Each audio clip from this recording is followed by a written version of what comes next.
Anyway, so yeah, so we're going to be talking, the first thing we're going to be talking about is factors you should consider before you bring home a pet.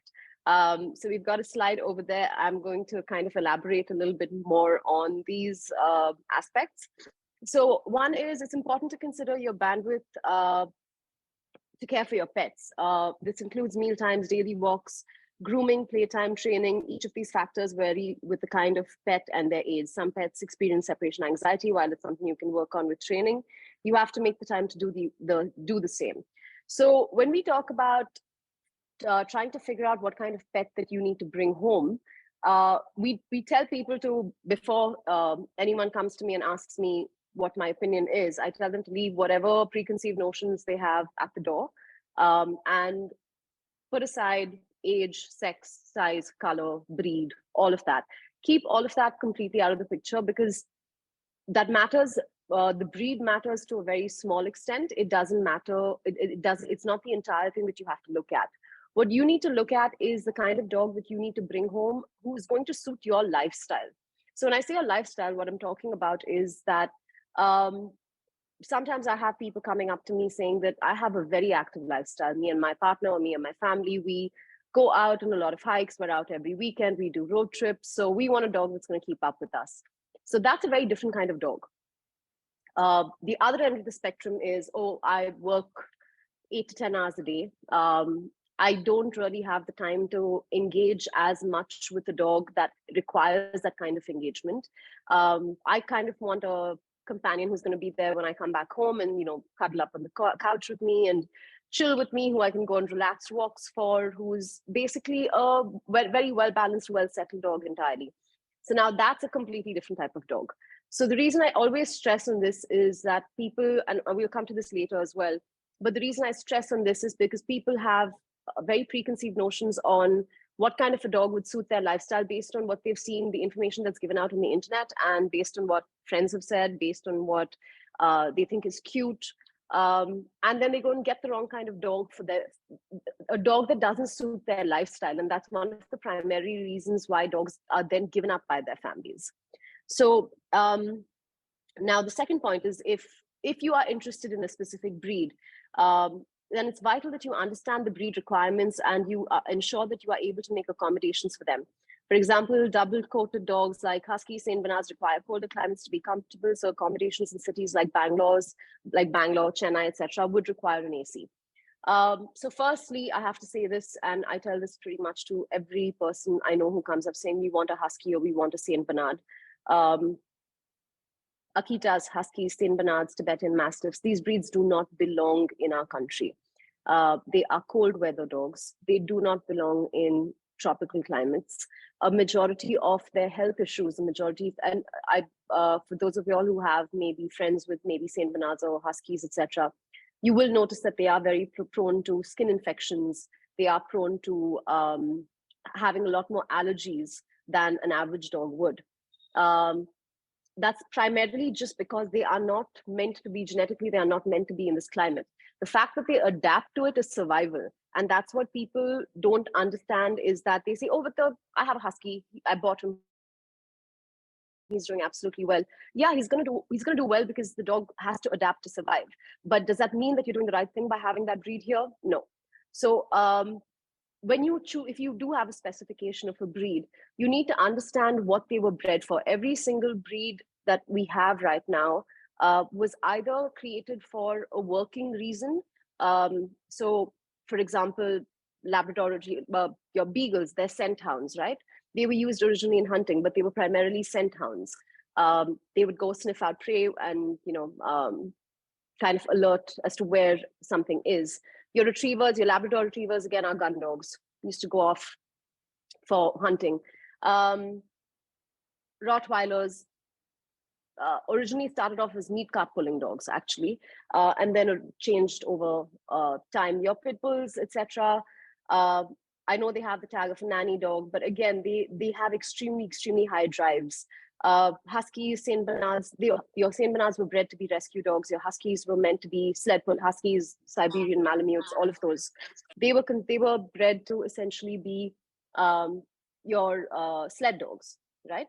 they all were bred keeping a specific purpose in mind. And then you obviously have the dogs that were bred for aesthetic reasons. So for example, a pug really doesn't have any sort of I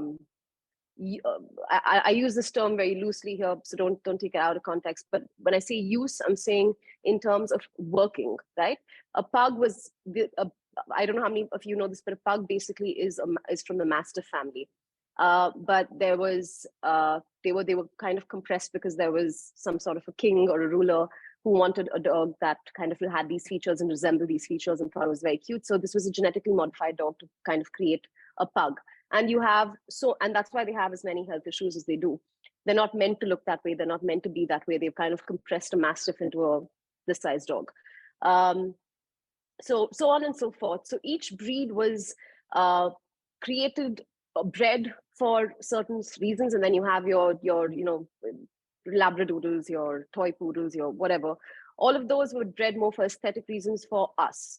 But you have to keep in mind what these dogs were bred for, simply because you need to figure, there is a genetic component to it. You have to figure out whether you will be able to keep up with a high drive dog, like say a Rottweiler that was supposed to be a working dog. If you cannot channel that or keep him mentally and physically engaged, and if you cannot channel that energy into the right, give it the right kind of outlet, that then starts becoming destructive. Eventually that leads to aggression. Sometimes that leads to a lot of frustration, which leads to aggression. So and this, by the way, is not something that's common just with, say, the breeds that are considered dangerous. This is something that we see with even Labrador retrievers, golden retrievers. We are seeing cases of dogs being very, very mouthy, being very jumpy, bitey, etc., just because pet owners don't know what they've gotten into. And there is this misconception that, labs, goldies, etc., will make, no-brainer pets. Not true. So it's extremely important that you guys do understand what your pet was bred, what the breed you're looking at was originally bred for, and whether you can keep up with those breed characteristics or not. So another thing to consider is whether you would be able to provide for the dog for situations like when there are medical emergencies, if you have to travel, if there is if you guys have, say, your job takes you out of station, or you're getting married, or you suddenly you decide to have a child. These are primarily the main reasons why people give up dogs after getting them. So this is something you need to think about before you even bring the dog home. You have to think about these things. You got to think about a pet as though you are bringing home another family member. A pet cannot be looked at as a commodity. A pet cannot be looked at as a toy or something that's temporary, which, tomorrow it gets inconvenient. So then, you can figure out a way to give the dog up and surrender the dog. So nutrition is something that most pet parents are not really aware of, or have. There's a lot more knowledge right now, and a lot more information out there right now, especially because there are a lot more influencers that are putting out the right kind of information. But nutrition plays a huge role in your pet's well-being overall. And it's something that you need to make sure that even if you are a vegetarian, even if you are vegan, even if you're a Jain, for example, we cannot project our personal, emotional, religious beliefs onto an animal that is an omnivore. Dogs are not pure carnivores. Yes, they are omnivores, but their diet is predominantly meat-based. And the reason we stress on nutrition is that you probably won't see a problem right off the bat. And this is something that we have heard quite often, that, I had dogs when I was growing up, and the dog grew up on a veg diet, and the dog was absolutely fine. It's in our meat section, so I'll come to that later. But you need to make sure that the diet that you're giving your dog is a balanced diet. And now that there's so much more information out there about it, it's something that you definitely should look into. Your dog requires a balanced meat-based diet. So when we talk about a balanced meat-based diet, we're talking about meats that hopefully will not trigger allergies. We're talking about meats that are healthy in good fats, have good fatty oils. Dogs do need fiber in their diet. So vegetables are extremely important, but that consists of about 35% of their diet. 60 to 65% of their diet needs to be meat-based. And also it depends on the kind of meat that you're giving. If you're giving chicken, for example, the proportion that you give it in is very different, and the ratio might change, and the weight of the food that you give, the quantity of the food that you give might differ. But if you're doing the red meats, then it decreases. It becomes lesser than chicken because they are a lot heavier in certain ways, and they carry more nutrition per protein per gram, as opposed to, say, chicken. So I'm not a certified canine nutritionist, so I won't go into it more, but there are a lot of pages that you can follow, that you can learn from. Georgina Coelho is one of them. She does a lot of great information on what you can feed your dogs at home, etc. She's a great person to follow if you want to understand more about your dog's nutritional needs.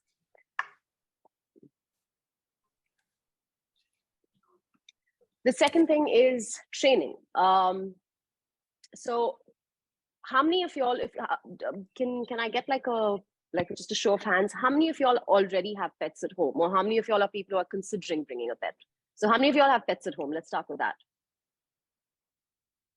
Okay. You got a Beagle, you got a Labrador, another Labby, Lab, 3 Labs. Okay. Dobie. Okay. Oh yeah, we got Indies. Fantastic. Love seeing it when there's Indies. Got a Golden Retriever. Yeah, okay. So quite a few of you already do have pets. How many of y'all have faced any sort of behavioral issues? Or if you faced a behavioral issue, the biggest mistake that people make is that they wait till the issue becomes so bad that they require a trainer then to help them sort out the issue. But more often than not, the training is coming at the wrong time, right? So when you bring a pet home, the first thing that you need to do is, which people really undervalue, is setting a routine for your dog. Now, when we talk about setting routines, we're not talking about setting routines just so you can toilet train the dog. Dogs gain a lot of comfort, they gain a lot of security from having predictability in their routines. So if they know that they're going to get up, and they have great internal clocks, by the way. My dogs, by the time it's 6:30 in the evening, they know they're going to be fed by about 6:30, 6:45.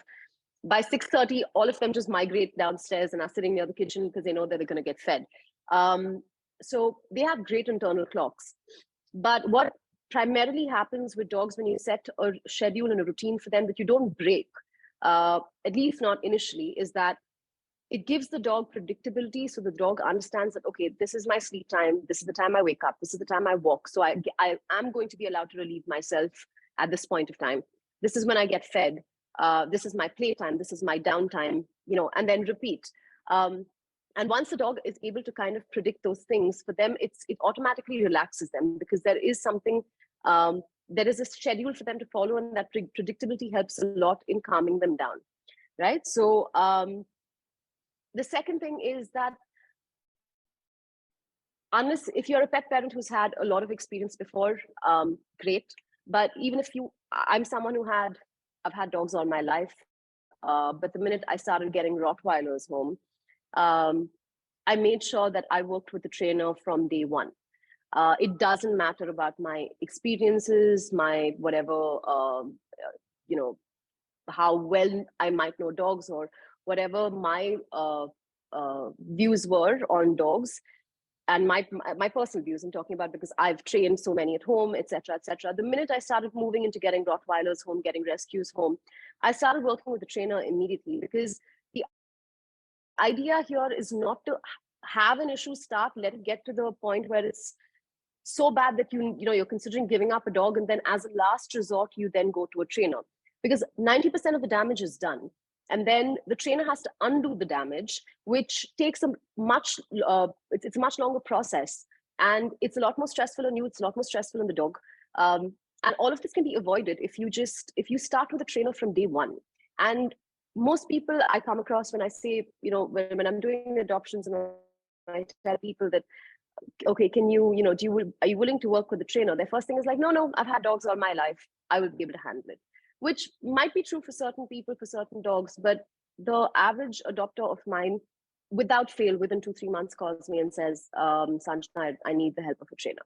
So yeah, so you need to make sure that your dog, if you've gotten a home a dog as a puppy, you need to make sure that you do your basic training, which when I say your basic training, I'm talking about your basic obedience training. I'm talking about your recall. And very, very, very important is there is a difference between functional training and party tricks. And that's something that most people they kind of interchange.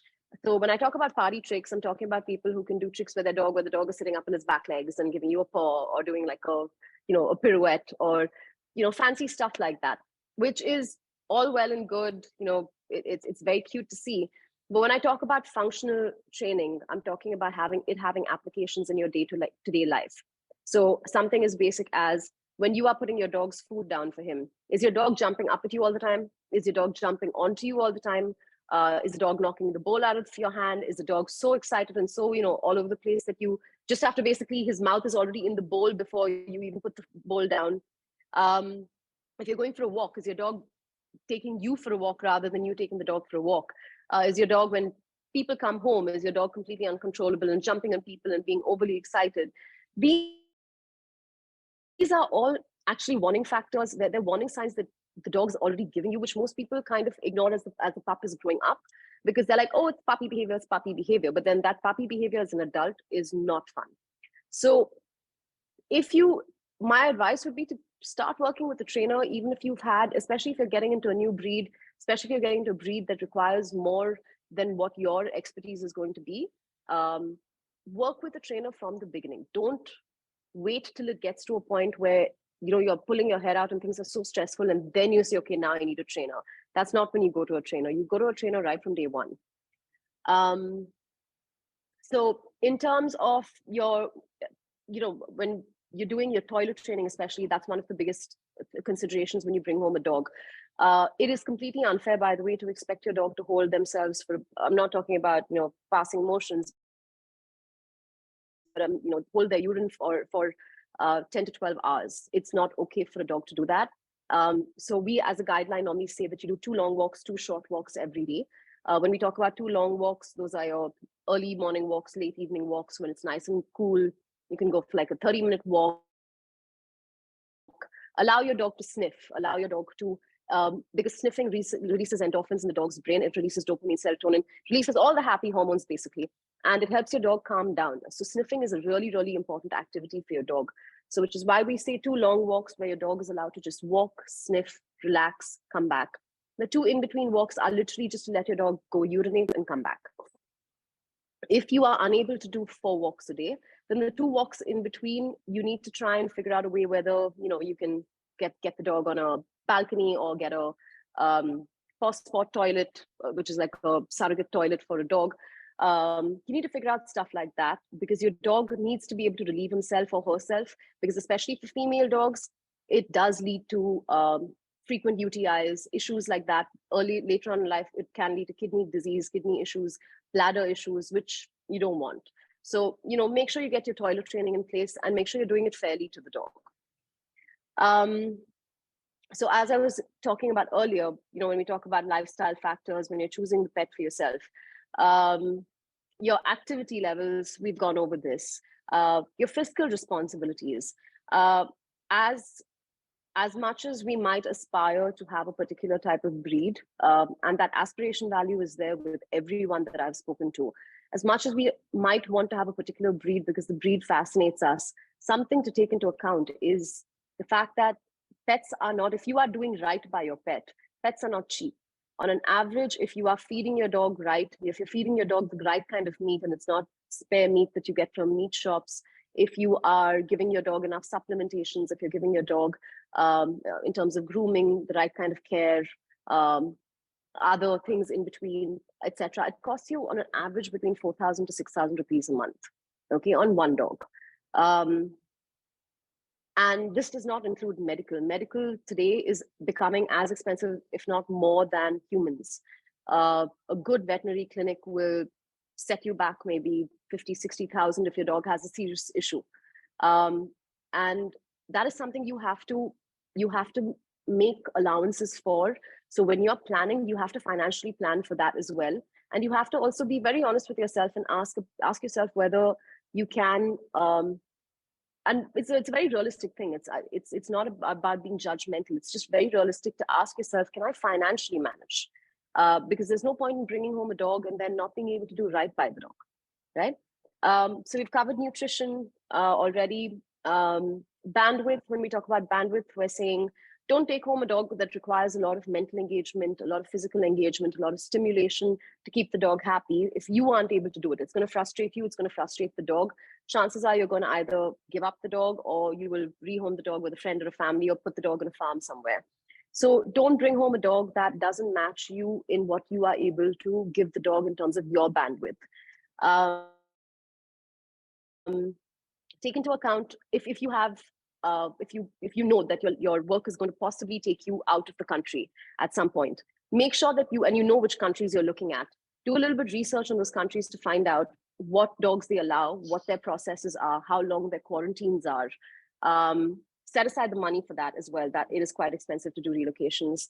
But definitely then don't adopt breeds like Rottweilers, Pit Bulls, Akitas, those kinds of breeds. Don't adopt because there are so many countries that have restrictions on them. So do your research. And second thing is, some like Australia, for example, has a 6-month quarantining, which is mandatory in a government facility, which is quite hard for a dog to take. So do your research on that part of it. And multi-pet households. So this is something that you don't need to get a dog for your dog unless your dog actually wants to have another dog around. And when I talk about wants to have another dog around, I mean the dog is comfortable coexisting with other dogs, right? If they get along well, fantastic. But your basic should be that the dogs learn to coexist with each other. They don't have to be best friends. They can be sleeping in different parts. They may not even engage with each other, which is absolutely fine. But what you don't want is, if you have a very high strung out dog, you have a dog that's extremely stressed out and, most of the time, don't at that point of time get another pet because you feel that that dog might help your dog. First, work on your dog. Get your dog the help that your dog requires, and then bring home another dog, because chances are dogs learn a lot from each other. So chances are the dog that you bring into your house is probably going to pick up on your dog's behavior and learn behavior from your dog. And then you're going to be stuck with 2 dogs who then are skittish, anxious, aggressive, whatever it is. You don't want those habits being picked up by each other. So always make sure that you fix whatever's going on with your dog first before you get another dog. Don't get another dog to try and fix your dog. Always, it's the commitment to caring for a pet. It is a minimum. If you get a dog as a puppy, it's going to be a minimum of 15 years.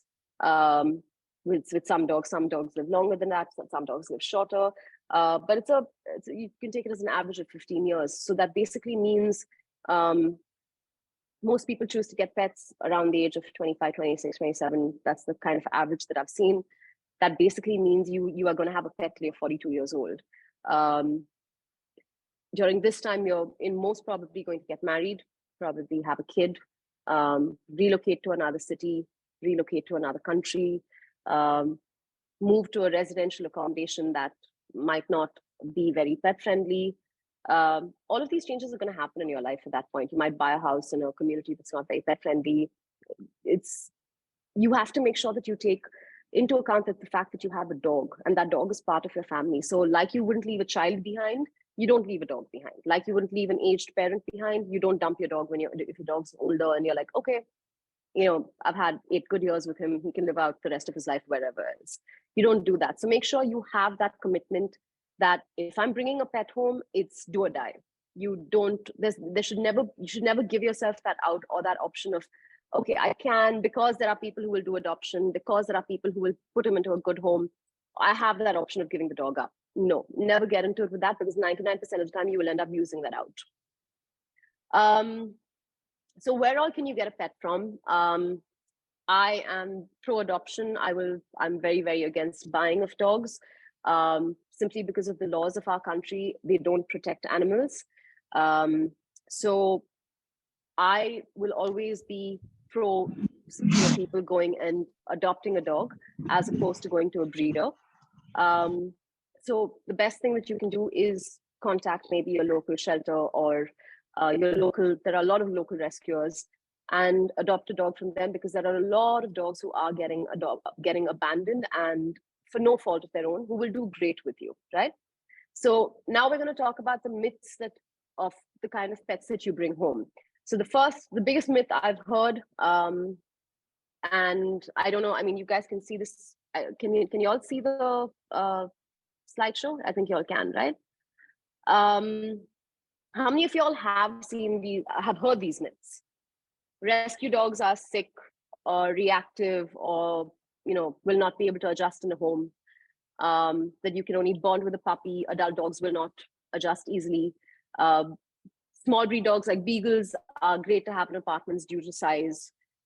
Small breeds are easier to handle and will not be aggressive, or cannot be aggressive in comparison to large breeds. Indies will not make good house dogs. How many of you all have actually heard these myths?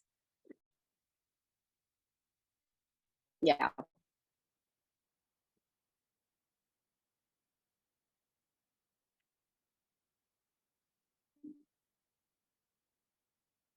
Yeah.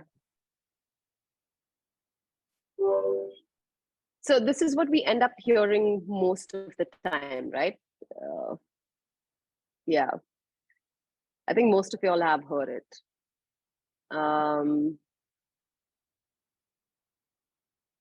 So yeah, so most of y'all have heard all of these myths about, like I said, the slide. Yeah, okay. So let's talk about rescue dogs first, because I mean, for me, that's something that's very close to my heart. Rescue dogs are not sickly. They're not dogs that cannot, or aggressive, or have too much trauma, and therefore they cannot be rehomed. 99, okay, I wouldn't say 99, 90% of the dogs that we get in are dogs that are being given up by their families simply because of the reasons I've mentioned before, right? People haven't thought it through. They have chosen dogs that do not suit their lifestyle. They aren't able to keep up with the dog. They don't understand how much effort goes into actually taking care of a pet, especially a puppy. It's like having a baby in the house. These are the majority of the reasons that people give up their pets. And these pets are absolutely fine. They're happy, they're healthy, they're well adjusted, they're not abused, they've come from great backgrounds. It's just that people haven't thought their decision through, right? So rescues are not all sickly, they're not all coming from traumatic backgrounds. We have had rescues who have gone home who act like they've been there all of their lives. Even dogs that have come from severe abuse, like our breeder cases, are the cases that have been discarded by breeders, etc. They go home and they act like they've been there all their lives. They actually settle in fantastic. So it really doesn't depend on this pigeonholing that, okay, this kind of a dog, rescue dogs are like this. No, it depends a lot also on your rescue facilitator and the person who's your adoption facilitator, for that person to match the right kind of dog to you. But yeah, I mean, rescue dogs are great. There's absolutely no issue. You can only bond with a puppy. Adult dogs don't adjust easily in the home. Absolutely not. Puppies actually are a lot of work. And if you don't put in the effort, like I said, with your pup for the first year of their lives, where you need to set all of these boundaries, set all of these rules, do their training, etc., you will have a problem later on in life. Whereas adult dogs, most of them that have gone home have settled in like this and have been absolutely amazing, with not too many issues. So beagles are great dogs to have in apartments due to their size. So give me a Rottweiler any day over a beagle. They are amazing, amazing, amazing dogs, but they are so individual natured. They have such minds of their own. They're extremely independent, extremely stubborn, very vocal, very, very naughty, very curious, constantly need something to engage their mind. The kind of engagement a beagle needs. Someone here said that they have beagle, right? How's your beagle at home? Your beagle like at home? I've come, yeah, very, very sassy. They're extremely, I mean, these dogs would bring me to my knees. So it's a myth, and the same thing goes for, by the way, Chihuahuas. The same thing goes for min pins, miniature pinchers. Yeah, correct. I kind of have a feeling like sometimes like beagles are cats in a dog's body, because they kind of look at you like, okay, I'm the one. I'm Lord and Master, and you're kind of like my subject. So beagles are very, very sassy. But the same thing goes for min pins, your Spitzes, your Poms, your Chihuahuas, your Shih Tzus, all of these breeds, everyone thinks that they're so easy to handle. They aren't. Dachshunds, they're not. They're really not that easy to handle. It's just that they're smaller, so you're not as afraid of them. But I have seen some serious, bites on from dogs like these. It's just that because they're smaller, the damage they do is not as severe. But it's not. Like your large breed dogs, like a Great Dane, for example, they're massive, but they are such goofy couch potatoes. And their legs are everywhere. They don't have, half the time, they don't know what's going on with themselves. So they're great couch potatoes. They're great companions to have. And they're super easy to maintain in terms of behaviorally, because because of how big they are, they don't have sustained spurts of energy. Their energy is very, it's kind of like, okay, they have bursts of energy for about 10-15 minutes and then they're out. So it really doesn't depend on the size of the breed. It depends on what the dog was bred for, which is what I was talking about earlier. Indies don't make good house dogs. This is something that is one of my biggest peeves, that Indies don't make good house dogs. One of my my heart dog, Cujo, was an Indie. He was my first rescue, and that dog outsmarted pretty much everyone else. I mean, that dog, I could tell him, Cujo go left, Cujo go right, and he would do it. It's how you bring them up. Indies, yes, do have a bit of a genetic wandering tendency, but that's because it's ingrained in them for years, centuries, right? I mean, they're generations behind. They have learned to survive. They have learned to scavenge. They have learned to be wanderers. They have learned to have a certain amount of freedom. It is partly in their genetic code, yes, but that's the same genetic code that I'm talking about that other breeds also have in them. Just for different reasons, like how Rottweilers are bred to be extremely strong animals, very protective, very loyal. Akitas, guard dogs, single master dogs, only like they will love only their family. They will not love anyone else. Indies, again, also have a certain genetic code like these other dogs do. But the thing is, people are completely willing to give and put in that effort of understanding that genetic code for a pedigree dog, whereas they're not willing to do it for an Indie, which is quite sad, because Indies actually make the most amazing pets if you can appreciate their individuality and appreciate the fact that they require the same kind of commitment that you would have to a pedigree dog. So this is another huge myth.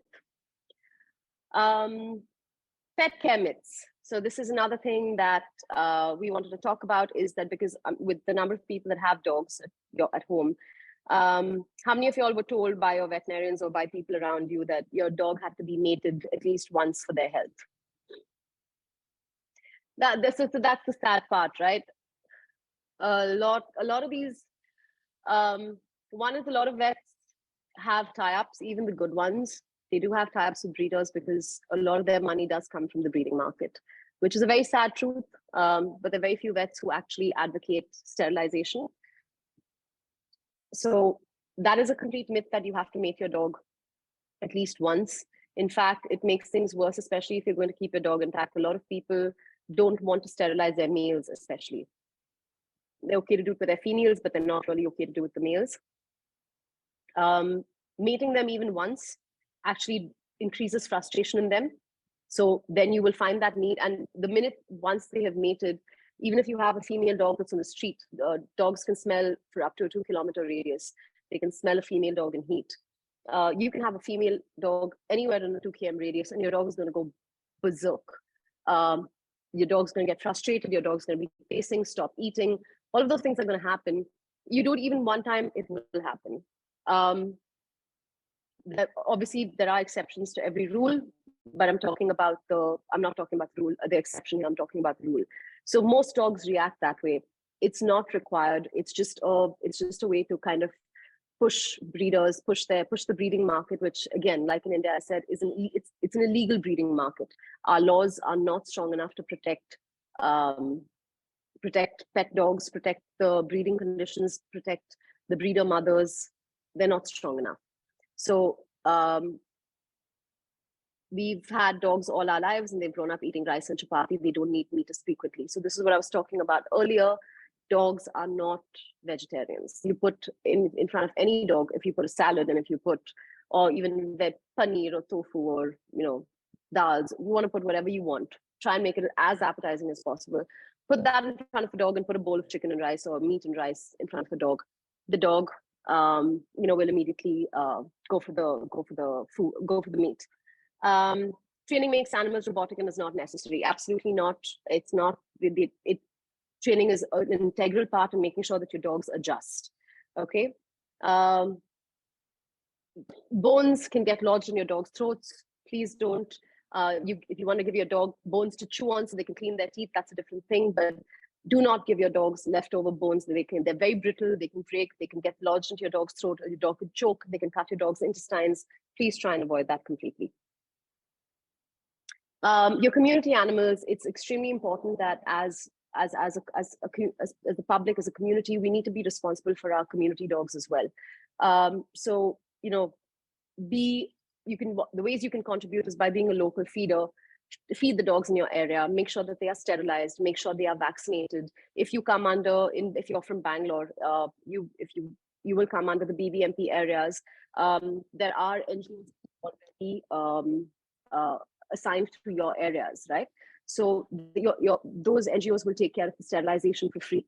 But just make sure that you report it so that your dogs, the stray dogs can go in, the community dogs can go in and get that done. Medical assistance and care.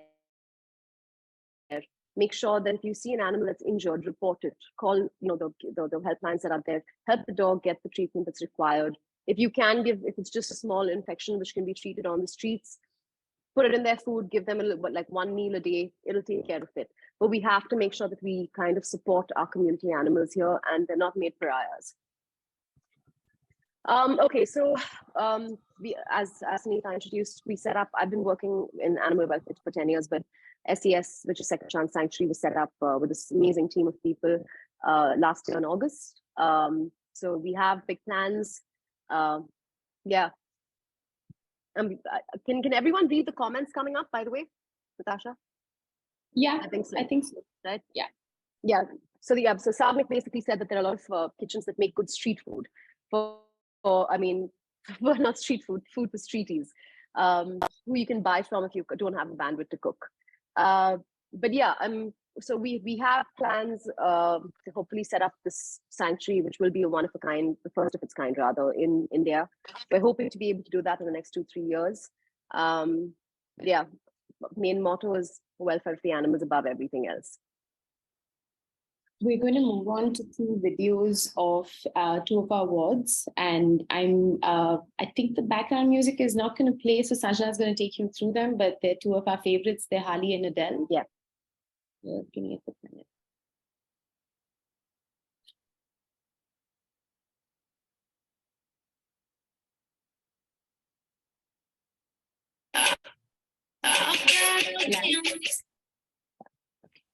Okay, so Harley and so that's Harley and Megan in the background, but he was basically abandoned on the streets with his partner. We couldn't find him a single home in Bangalore, even though he was so stunning. We couldn't find him a single home in Bangalore, so we actually made this trip to Bombay. There was this one amazing family from Bombay that reached out to us, and we drove him down to Bombay. And he is living life full size. I mean, just look at how gorgeous this fellow is. But we didn't get any leads for him because he's a mix. He's not a Spitz. He's not an Indie. He's not a Husky. I mean, like, we got a lot of people saying he might be a Husky mix. He's not. But he's such a stunning dog, and nobody wanted him. Such an amazing tempered dog. Nobody wanted him just because he was a mix.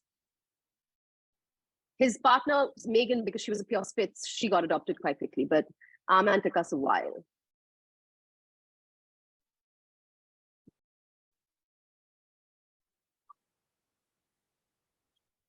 And this is Adele. So when we talk about breeder mothers, for those of you all who want to buy dogs, this is Adele. She's a breeder mother. She was dumped after, basically, she was essentially in kidney failure.